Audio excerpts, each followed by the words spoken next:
Autobiography of a Yogi. By Paramahansa Yogananda. Chapter 18. A Mohammedan Wonder Worker.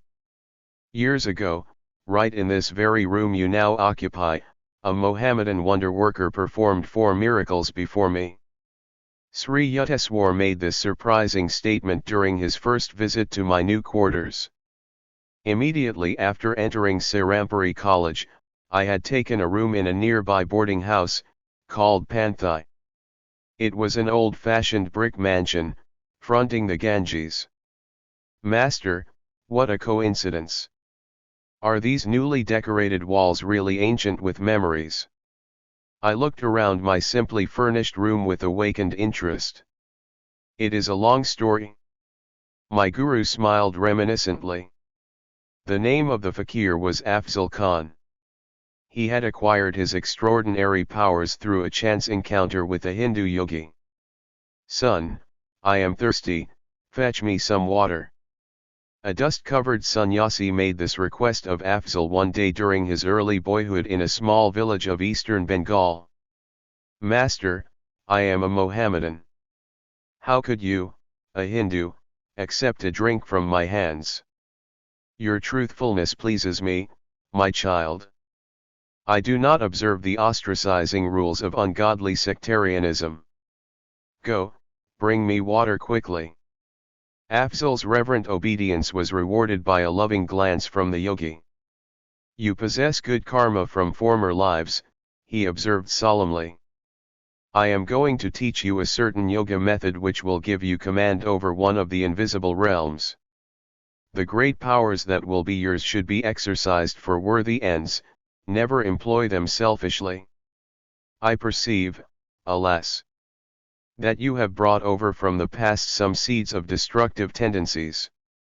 Do not allow them to sprout by watering them with fresh evil actions.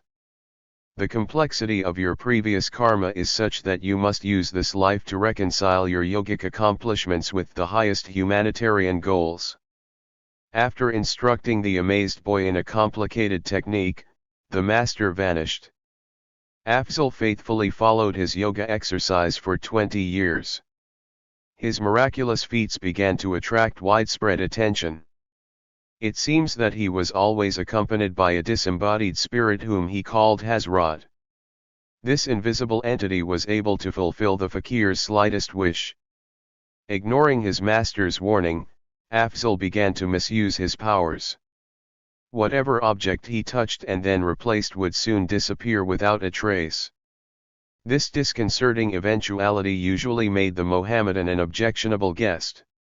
He visited large jewelry stores in Calcutta from time to time, representing himself as a possible purchaser. Any jewel he handled would vanish shortly after he had left the shop. Afzal was often surrounded by several hundred students, attracted by the hope of learning his secrets. The fakir occasionally invited them to travel with him. At the railway station he would manage to touch a roll of tickets. These he would return to the clerk, remarking, "I have changed my mind, and won't buy them now." But when he boarded the train with his retinue, Afzal would be in possession of the required tickets. These exploits created an indignant uproar. Bengali jewelers and ticket sellers were succumbing to nervous breakdowns. The police who sought to arrest Afzal found themselves helpless. The fakir could remove incriminating evidence merely by saying, "Hazrat, take this away." Sri Yukteswar rose from his seat and walked to the balcony of my room which overlooked the Ganges. I followed him, eager to hear more of the baffling Mohammedan raffles. This Panthai house formerly belonged to a friend of mine. He became acquainted with Afzal and asked him here. My friend also invited about 20 neighbors, including myself. I was only a youth then, and felt a lively curiosity about the notorious fakir. Master laughed. I took the precaution of not wearing anything valuable. Afzal looked me over inquisitively, then remarked, "You have powerful hands. Go downstairs to the garden, get a smooth stone and write your name on it with chalk, then throw the stone as far as possible into the Ganges. I obeyed. As soon as the stone had vanished under distant waves, the Mohammedan addressed me again. Fill a pot with Ganges water near the front of this house. After I had returned with a vessel of water, the fakir cried, Hazrat, put the stone in the pot. The stone appeared at once. I pulled it from the vessel and found my signature as legible as when I had written it. Babu, one of my friends in the room, was wearing a heavy antique gold watch and chain. The fakir examined them with ominous admiration. Soon they were missing. Afzal, please return my prized heirloom. Babu was nearly in tears. The Mohammedan was stoically silent for a while, then said, You have 500 rupees in an iron safe. Bring them to me, and I will tell you where to locate your timepiece. The distraught Babu left immediately for his home. He came back shortly and handed Afzal the required sum. Go to the little bridge near your house, the fakir instructed Babu. Call on Hazrat to give you the watch and chain. Babu rushed away. On his return, he was wearing a smile of relief and no jewelry whatever. When I commanded Hazrat as directed, he announced, My watch came tumbling down from the air into my right hand. You may be sure I locked the heirloom in my safe before rejoining the group here. Babu's friends, witnesses of the comico tragedy of the ransom for a watch, were staring with resentment at Afzal. He now spoke placatingly. Please name any drink you want, Hazrat will produce it. A number asked for milk, others for fruit juices. I was not too much shocked when the unnerved Babu requested whiskey. The Mohammedan gave an order, the obliging Hazrat sent sealed containers sailing down the air and thudding to the floor. Each man found his desired beverage. The promise of the fourth spectacular feat of the day was doubtless gratifying to our host. Afzal offered to supply an instantaneous lunch. Let us order the most expensive dishes, Babu suggested gloomily. I want an elaborate meal for my 500 rupees. Everything should be served on gold plates. As soon as each man had expressed his preferences, the fakir addressed himself to the inexhaustible Hazrat. A great rattle ensued. Gold platters filled with intricately prepared curries, hot luchis, and many out-of-season fruits, landed from nowhere at our feet. All the food was delicious. After feasting for an hour, we started to leave the room. A tremendous noise, as though dishes were being piled up, caused us to turn around. Lo! There was no sign of the glittering plates or the remnants of the meal. Guruji, I interrupted, if Afzal could easily secure such things as gold dishes, why did he covet the property of others? The fakir was not highly developed spiritually, Sri Yukteswar explained. His mastery of a certain yoga technique gave him access to an astral plane where any desire is immediately materialized. Through the agency of an astral being, Hazrat, the Mohammedan could summon the atoms of any object from etheric energy by an act of powerful will. But such astrally produced objects are structurally evanescent, they cannot be long retained. Afzal still yearned for worldly wealth which, though more hardly earned, has a more dependable durability. I laughed. It too sometimes vanishes most unaccountably. Afzal was not a man of God realization, Master went on.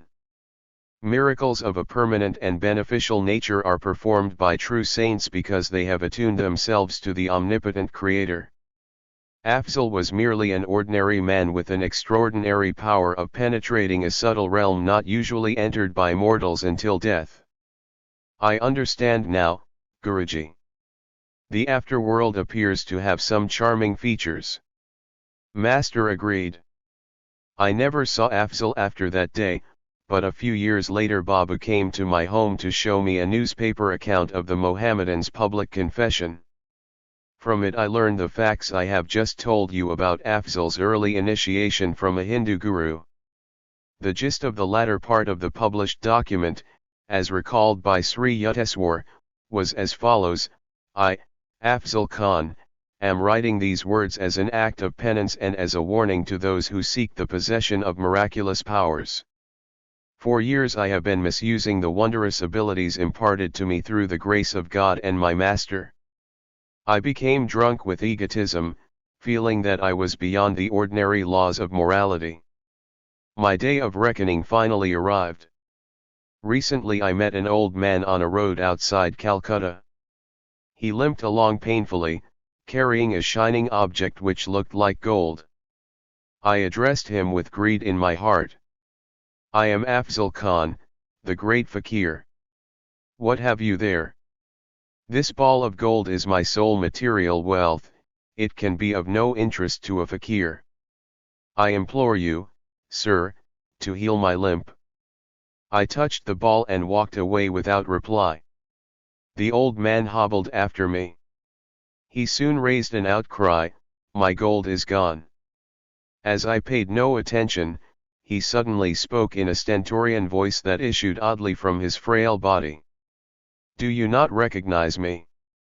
I stood speechless, aghast at the belated discovery that this unimpressive old cripple was none other than the great saint who, long ago, had initiated me into yoga. He straightened himself, his body instantly became strong and youthful. So, my guru's glance was fiery. I see with my own eyes that you use your powers, not to help suffering humanity, but to prey on it like a common thief. I withdraw your occult gifts, Hazrat is now freed from you. No longer shall you be a terror in Bengal. I called on Hazrat in anguished tones. For the first time, he did not appear to my inner sight. But some dark veil suddenly lifted within me, I saw clearly the blasphemy of my life. My Guru, I thank you for coming to banish my long delusion. I was sobbing at his feet. I promise to forsake my worldly ambitions. I will retire to the mountains for lonely meditation on God, hoping to atone for my evil past. My master regarded me with silent compassion. I feel your sincerity, he said finally. Because of your earlier years of strict obedience, and because of your present repentance, I will grant you one boon. Your other powers are now gone, but whenever food and clothing are needed, you may still call successfully on Hazrat to supply them. Devote yourself wholeheartedly to divine understanding in the mountain solitudes. My Guru then vanished, I was left to my tears and reflections. Farewell, world. I go to seek the forgiveness of the cosmic beloved.